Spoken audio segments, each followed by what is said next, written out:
Thank you very much, and the first thing I'll do is thank the organisers for giving me a screen up here. I have trouble with my multifocals and can never read the thing down there, so well done. What I'd like to talk to you today about is where Lithium Australia is going from raw materials into lithium chemicals, batteries, and ultimately closing the loop and recycling batteries after they get to their use-by date and are generally thrown into landfill. So lithium drivers, I'm sure you know all about it. Lithium demand is set to rise by about 15-fold through to 2030. To a large extent, that's already on the drawing boards with the gigafactories that are being built and the demand from EVs. So EV is the big one. Energy storage systems that may well eclipse EVs longer term. And of course, a drive by government to try and improve the atmosphere and reduce global warming. So I think what we can say is with all those things we are going to experience some sort of supply constraints with almost all battery metals. Lithium Australia has 4 business units. Raw materials, that includes a global resource and exploration portfolio, including Australia, Mexico, Alaska, Europe and Africa, with its maiden resource being in Germany. Lithium chemicals, where we've developed a number of processes for extracting lithium, primarily from hard rock, but also a spin-off into the brine industry. In February last year, we purchased a company by way of an all-scrip bid, a takeover, a company called well, at the time it was called the Very Small Particle Company because it made very small particles, which were cathode powder. That takeover was completed in February, and we have been working then on recovery of metal from batteries and are taking a very active political interest in trying to keep these things out of landfill because there's some pretty nasty things in some of those batteries that shouldn't be thrown away.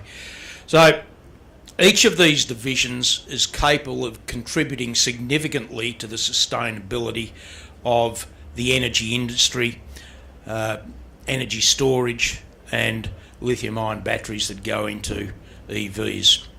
And in doing so, closes the loop on the energy metal cycle. Having a look at the raw materials side of the business, I mentioned that we've got a very large spread of exploration and resource projects. These, to a large extent, are an insurance policy for the company.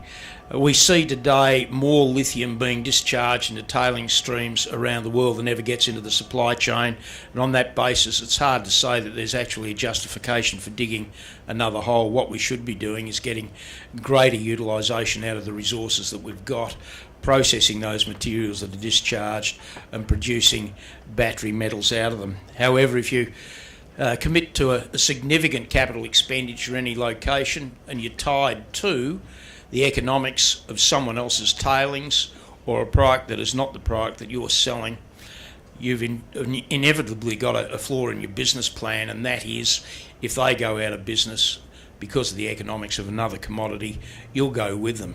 So what we've done is situated ourselves in every major lithium province around the world with fairly high class exploration portfolios. One of these is our maiden resource at the Sadersdorf lithium tin project in Germany, located there in Saxony, very close to the Czech border, and we've got a number of exploration projects surrounding that also. The mine itself is a mothball tin mine where the tin occurs within a so-called grycine and altered granite, and that altered granite has pervasive lithium alteration throughout. Historically, lithium being thrown away. We hope to complete feasibility for that deposit in 2019, scoping studies being completed, and we intend to take that right through to cathode powder. So it won't be just pulling out a concentrate or just producing a lithium chemical. We'll go that one step further and take it through to cathode powder. Lithium chemical side of the business is focused primarily on sustainability, so we can capitalise on some of the waste streams that I've been talking about. 2 principal processing technologies there, Sileach, which we've optimised for the digestion and recovery of lithium and other byproducts from micas, and the Lena process for spodumene and petalite. One of the interesting things that's happened as a consequence of doing all this work, we had to get operating costs down, and to do that we elected to go hydrometallurgical rather than conventional processing. Of course, roast spodumene concentrates before extracting the lithium. That burns an enormous amount of energy in the process. So the easiest way to get your costs down is to reduce your energy bill, and that's by going via a hydrometallurgical process. In doing that, we found that water balance was a bit of a problem, and it was a problem to some extent as a consequence of the chemicals being produced, primarily lithium hydroxide or lithium carbonate, which are the commonly traded lithium chemicals. But if you look at some of the battery supply chain and see what the battery producers do with those hydroxides and carbonates, oftentimes the first thing they do is produce a lithium iron phosphate or lithium phosphate, and then use that for the production of cathodes. So they didn't really want the hydroxide or the carbonate. And if you directly precipitate a phosphate, you fix all the water balance problems. You fix them to such an extent that it gives you the ability to directly precipitate lithium out of brines, which may be a spin-off of the work that we've been doing. There you can see Generation 1 pilot plant for silage at Anstow in Sydney, and we're about to build the Generation 3 pilot plant, which will be fully continuous and take waste materials, primarily mine waste, which we've been taking out of mine dumps in Kalgoorlie, through to lithium phosphate, and further down the track, taking that lithium phosphate into the VSPC cathode plant that we own, located in Brisbane, and producing lithium cathode powders from that material. So it gives us the ability to go from mine waste materials right through to cathode powders, and in fact we have taken that one step further, produced lithium ion batteries, and the lithium ion batteries produced out of that material have actually had superior performance to the batteries that we produced out of high purity lithium hydroxide. So certainly that suite of processes is capable of providing some significant advantages. And with respect to those cathode materials, the technology used to make them is incredibly simple. It's one of the best applications I've seen of simple nanotechnology. It gives you very precise control of the chemistry of the particles, gives you very precise control of the particle size, low cost production, and one of the interesting things about some of the cathodes that we're producing is they are cobalt free. And if those of you who monitor the market and see all these NMC ratios, which is nickel, manganese and cobalt, and people bumping their gums about going to 622 and 811 and what have you, well, we can get very high performance batteries with none of those materials in the cathode at all. We currently have those powders under evaluation by Chinese and Japanese battery producers.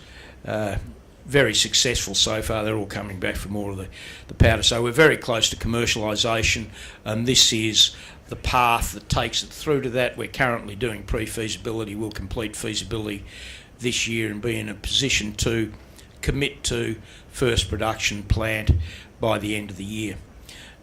Incidentally, that'll be based on lithium iron phosphate chemistry.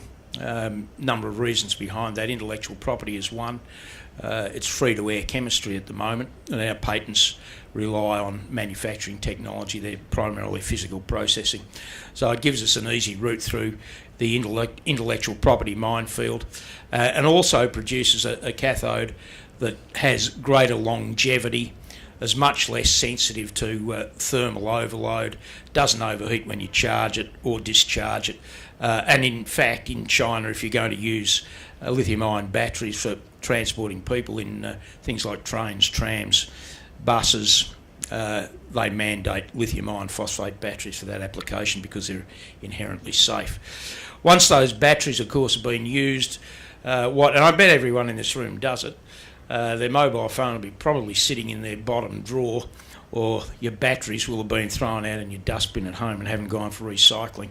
So those batteries, of course, have a grade 100-fold higher in terms of metal content than the best ore bodies, and so they are ore bodies in their own right. At the moment, globally, only 9% of them get recycled.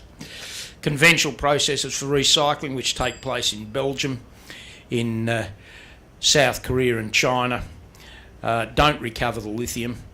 they go for the cobalt, and primarily cobalt alone. The process that we've developed recovers all metals, and as a consequence can supply an ethical supply chain to rebirth those battery cathodes. So what's the development program for 2019? We'll be constructing the phase 3 pilot plant for silage. We'll be putting Sardersdorf to pre-feasibility and then finally to feasibility using silage and VSPC technology, taking a European project right through to cathode powder. We'll be completing feasibility for VSPC and committing to a commercial plant, and continuing our global expansion of our resource base. But the one thing that I would say, if there are serious investors here, we do cover every aspect of the lithium or battery metal industry, and strategic partners will be critical in advancing these projects at appropriate rates. Thank you.